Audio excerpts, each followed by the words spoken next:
Americans are giving lawmakers an earful at rowdy town halls, and that's if their elected officials show up. Friday in Iowa, voters booed Senator Chuck Grassley, demanding he, quote, stand up to Trump. But other Republicans are avoiding their constituents altogether. Democrats, they are trying to fill that void, and angry voters are venting their frustrations at them, calling on the party to do more to push back against Donald Trump and Elon Musk. One duo who seems to be channeling that outrage, Senator Bernie Sanders and Congresswoman Alexandria Ocasio-Cortez. Tens of thousands showed up to their Fighting Oligarchy rally in Denver just last night. In the hundreds of rallies that I have done, we have never, ever had a rally as large as this. The whole world is watching. And they want to know if the people of America are going to stand up to Trumpism, oligarchy, and authoritarianism. We're all here together because we share in the frustration and heartache that comes from watching those in power actively tear down or refuse to fight for working Americans like us. NBC News hasn't independently verified, but about 32,000 people, according to Senator Sanders' team, showed up to that rally. Yeah, I love the energy. My question is, how does it make its way through this process that we're now seeing unfold? And is it just the left we're trying to get, or do we want everybody on board? Because I think, for me, that's going to be a bigger play down the road than... But you got to start somewhere, and it's good to see it, I guess. And I think some of their framing answers that question, right? The fact that this is all the signage says fight oligarchy, not fight Trump, not fight Republicans. They're trying to get outside of that partisan frame, really make this about a bigger theory of governance. Also, I love that quote that other countries are looking to see if our people are going to stand up, right? Not other countries are looking to see if Congress is going to stand up, if the judiciary is going to stand up, really putting that power back in the hands of the American people. The people have the power. It's the political revolution all over again. I mean, this mirrors what we saw, I believe, from Senator Sanders in 2015 going in 2016, for sure. Let's bring it to the conversation to discuss more. MSNBC's senior Washington correspondent, Eugene Daniels. He's the incoming host of The Weekend, and former Republican Communications Director Tara Setmeyer. She is co-founder and CEO of the Seneca Project. Her Substack is Uncompromised with Tara Setmeyer. Can I just say, y'all, Eugene is acting like he already hosts this show.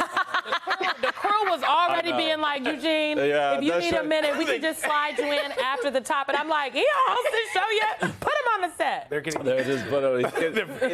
the science good. Take a break, sir. Although they got to, I'm telling you, dude, they got to do something with this chair thing, because it's a little short this morning. You know, the thing that I want to pick up on, Eugene, is the question I kind of put on the table is this approach. I love it. Yeah. First off, you know, the oligarchy tour, I think, kind of misses middle America, because it, again, Democrats, in my view, being tone deaf from what the American people are saying. You know, folks sitting at the local pub aren't using the term oligarchy. Okay, wait, but I'm sorry. They're in middle America. He launched a tour in Omaha. They were in Denver. Look, again, it doesn't matter. It doesn't matter where you launch it. It's what you say when you launch it. And if you're using terms and phraseology, right, that is not directly connecting people, then that becomes a concern in the process. I mean, you're covering this here on the Hill and out on the streets. What are you hearing the response is to this? I think, you know, I talked to a bunch of Democrats this week who are happy that this tour, these kinds of things are happening just like you, but they agree. They think that the word oligarch is maybe one that they should skip, right? And go with something like corruption or something like that, right? That makes clear that there's a connection there and that people understand in their everyday lives, and the one that is already kind of exists in the lexicon of our political environment, and that that gets people riled up. And so that's one. But I do think that someone has been waiting for anyone to do anything, right? Looking for some member of Congress, whether it be Bernie Sanders or Hakeem Jeffries or someone, to find a way to gather people together, rile them up, and then, more importantly, channel that into something else, right? What happens after that? And that's kind of where they are. And so this is kind of a test case to see if these kinds of things will actually end up working. I think the bigger thing is what happens after. You're talking about, do you try to find a way to bring some Republicans over, some of those folks that don't like Trump? You have to. You can't leave Republicans sitting on the sidelines because some of them want to jump in. Like myself are like, okay, put me in, coach. Tara Setmeyer, we've heard from the Midwest, Nebraska corner of the table, so I want to make sure that the great state of New Jersey. Gotta hold it down, Elise. My home state is represented. Let's hear what Senator Andy Kim had to say to our colleague Julie Sirkin about playing offense. He was in a town hall in Egg Harbor City, which, as you know, my friend, near Atlantic City, a district that is represented by a Republican, Jeff Vandrew. He won 50% of the vote in 2024. Here's what Andy Kim had to say. There's always more that we can do and should be doing. And that's why I am trying to go on the offense here and show what it means to say, hey, look, here in New Jersey, we had 3 members of Congress that supported the budget reconciliation, that are moving towards that effort that could very well cut Medicaid. If they're not going to have town halls and face to their constituents, that I will. They are also my constituents as I represent the entire state of New Jersey. So the listening is part of it, Tara, but then the message is the other piece of it. How do you pierce through? Yeah, our great state of New Jersey is a great example because there's also a governor's race there. There are elections in New Jersey. So I think it's important to use places like New Jersey and Virginia as petri dishes to see what's resonating, because what's happening is impacting everyone. I agree with my friend Michael Steele about the term oligarchy. 99% of the American people don't know what that means. And it's important that terms are used that people can relate to. When the Tea Party was running around doing what they did back in 2009 and 2010, they weren't using terms like oligarchy. They were using very simple phrases like death panels, hands off my health care, things that people can relate to.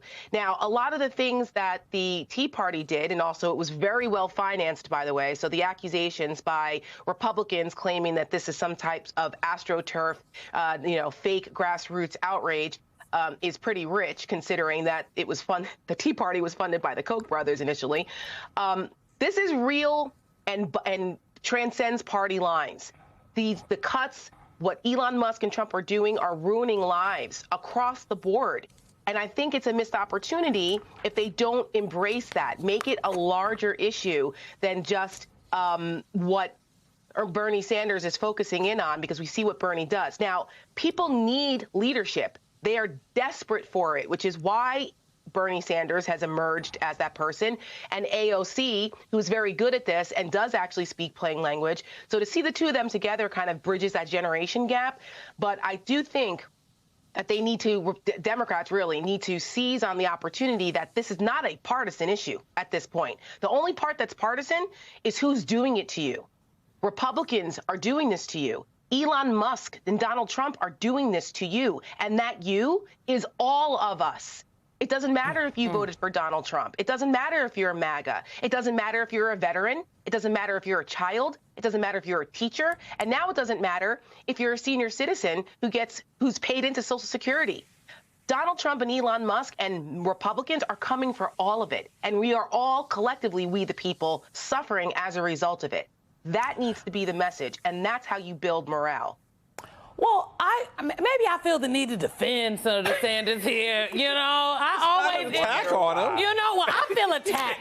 Why do you feel attacked? On behalf of the senator, because look. Sure. You're a comms person. I am a comms person. You get it. Now, one, I agree on the oligarchy situation. I think we've said before, when people are talking about fascism, these are not things that the American people can just readily identify with. Like, oligarchy is something you got to go look up. So perhaps that's all we're saying. Yes, but I mean, I think the Democrats are used to putting a nice little fancy title on something. Well, and that is the problem. That's part of the problem. That's part of the problem. That's why exactly. they are. That's what. Early morning. Anybody remember Build Back Better, honey? So I guess, Eugene, I would say that he is engaging people, and people are coming out because they want to. They just want somebody to hear them and talk to them. And we're not just seeing it there. We're seeing it in. I mean, there's a Republican congressman in Wisconsin, Van Orden, and let's just play the sound of this.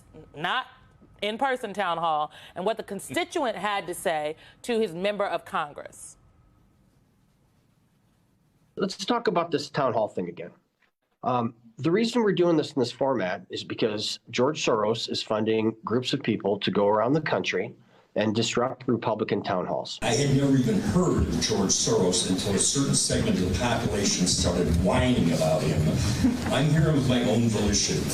Congressman Van Orden would like you to believe that anyone as critical of him is paid by dark and mysterious forces. My question for Mr. Van Orden is, where are you? And how can your constituents reach you? Use the Morse code.